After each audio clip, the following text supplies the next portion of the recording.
The official dogma of what? The official dogma of all Western industrial societies. And the official dogma runs like this. If we are interested in maximizing the welfare of our citizens, the way to do that is to maximize individual freedom. The reason for this is both that freedom is in and of itself good, valuable, worthwhile, essential to being human, and because if people have freedom, then each of us can act on our own to do the things that will maximize our welfare, and no one has to decide on our behalf. The way to maximize freedom is to maximize choice. The more choice people have, the more freedom they have, and the more freedom they have, the more welfare they have. This, I think, is so deeply embedded in the water supply that it wouldn't occur to anyone to question it. And it's also deeply embedded in our lives. I'll give you some examples of what modern progress has made possible for us. This is my supermarket, not such a big one.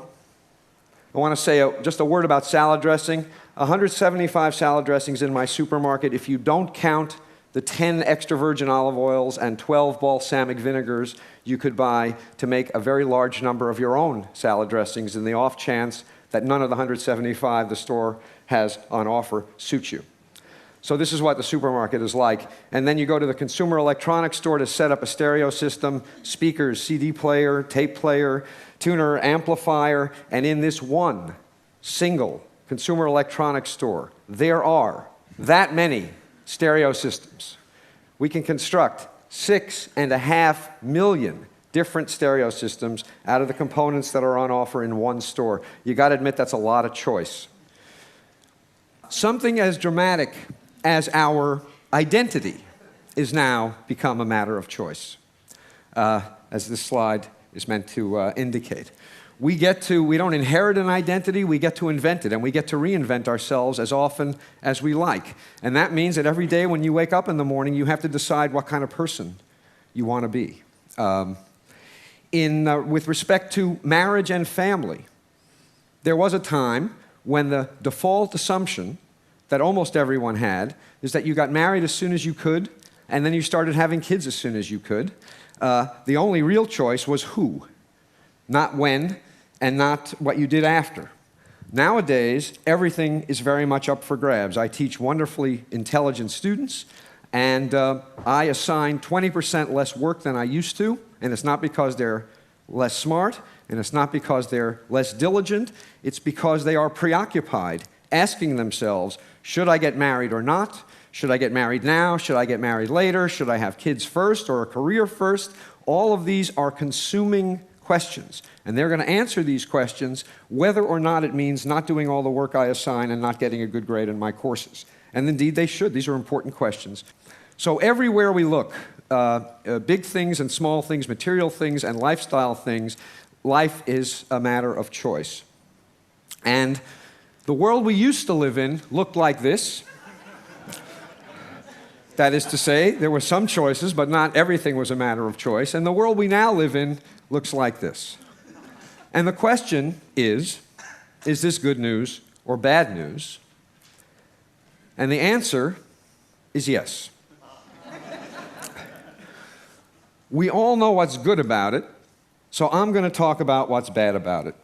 All of this choice has two negative effects on people.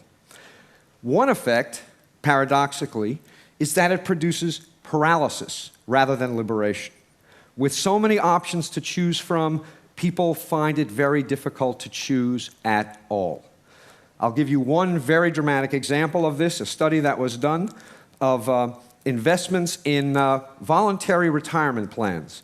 A colleague of mine got access to investment records from Vanguard, the gigantic mutual fund company of about 1 million employees in about 2,000 different workplaces. And what she found is that for every 10 mutual funds the employer offered, rate of participation went down 2%. You offer 50 funds, 10% fewer employees participate than if you only offer 5. Why? Because with 50 funds to choose from, it's so damn hard to decide which fund to choose that you'll just put it off till tomorrow, and then tomorrow, and then tomorrow, and tomorrow, and tomorrow, and of course tomorrow never comes. Understand that not only does this mean that people are going to have to eat dog food when they retire because they don't have enough money put away, it also means that making the decision is so hard that they pass up significant matching money from the employer. By not participating, they are passing up as much as $5,000 a year from the employer, who would happily match their contribution. The second effect is that even if we manage to overcome the paralysis and make a choice, we end up less satisfied with the result of the choice than we would be if we had fewer options to choose from. And there are several reasons for this. One of them is that with a lot of different salad dressings to choose from, if you buy one and it's not perfect, and you know what salad dressing is, it's easy to imagine that you could have made a different choice that would have been better. And what happens is this imagined alternative induces you to regret the decision you made, and this regret subtracts from the satisfaction you get out of the decision you made, even if it was a good decision. And the more options there are to consider, the more attractive features of these options are going to be reflected by us as opportunity costs. Here's another example. You're choosing one thing, you're choosing not to do other things, and those other things may have lots of attractive features, and it's going to make what you're doing less attractive. To themselves, what could be better? Well, damn it, this guy is thinking it's August. Everybody in my Manhattan neighborhood is away. I could be parking right in front of my building. And he spends 2 weeks nagged by the idea that he is missing the opportunity day after day to have a great parking space. Opportunity costs subtract from the satisfaction we get out of what we choose, even when what we choose is terrific. And the more options there are to consider, the more attractive features of these options are going to be reflected by us as opportunity costs. Here's another example. Now this cartoon makes a lot of points. It makes points about living in the moment as well, and probably about doing things slowly. But one point it makes is that whenever you're choosing one thing, you're choosing not to do other things, and those other things may have lots of attractive features, and it's going to make what you're doing less attractive. Third, escalation of expectations. This hit me when I went to replace my jeans. I wear jeans almost all the time, and there was a time when jeans came in one flavor, and you bought them, and they fit like crap, and they were incredibly uncomfortable, and if you wore them long enough and washed them enough times, they started to feel okay.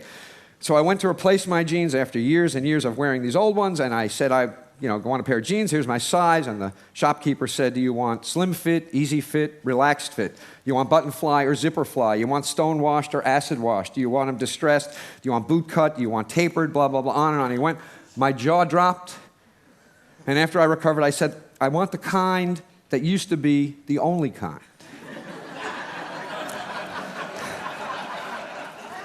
He had no idea what that was. So I spent an hour trying on all these damn jeans, and I walked out of the store, truth, with the best fitting jeans I had ever had. I did better. All this choice made it possible for me to do better. But I felt worse.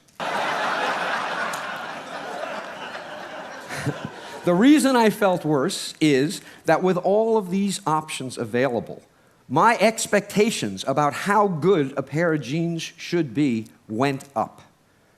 I had I had no particular expectations when they only came in one flavor. When they came in 100 flavors, damn it, one of them should have been perfect.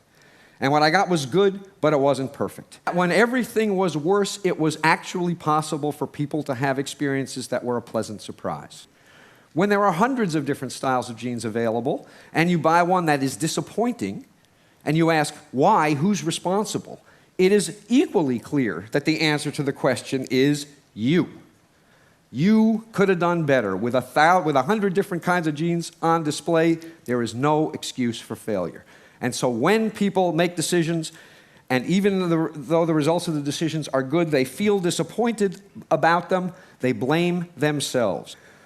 Let me remind you, this is the official dogma, the one that we all take to be true, and it's all false.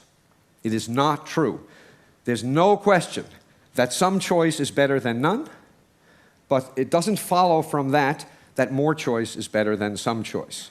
There's some magical amount. I don't know what it is. I'm pretty confident that we have long since passed the point where options improve our welfare. And so when people make decisions, and even though the results of the decisions are good, they feel disappointed about them, they blame themselves. And so the net result is that we do better in general, objectively, and we feel worse.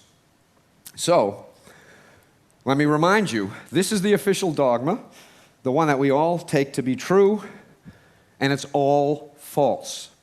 It is not true. There's no question that some choice is better than none, but it doesn't follow from that that more choice is better than some choice. What I'm telling you is that these expensive, complicated choices, it's not simply that they don't help. They actually hurt. They actually make us worse off. What enables all of this choice in industrial societies is material affluence, because of how all this excess choice plagues us. So, to conclude, you're supposed to read this cartoon and, being a sophisticated person, say, what does this fish know? You know, nothing is possible in this fishbowl. Impoverished imagination, a myopic view of the world, and that's the way I read it at first. The more I thought about it, however, the more I came to the view that this fish knows something. Because the truth of the matter is that if you shatter the fishbowl so that everything is possible, you don't have freedom, you have paralysis.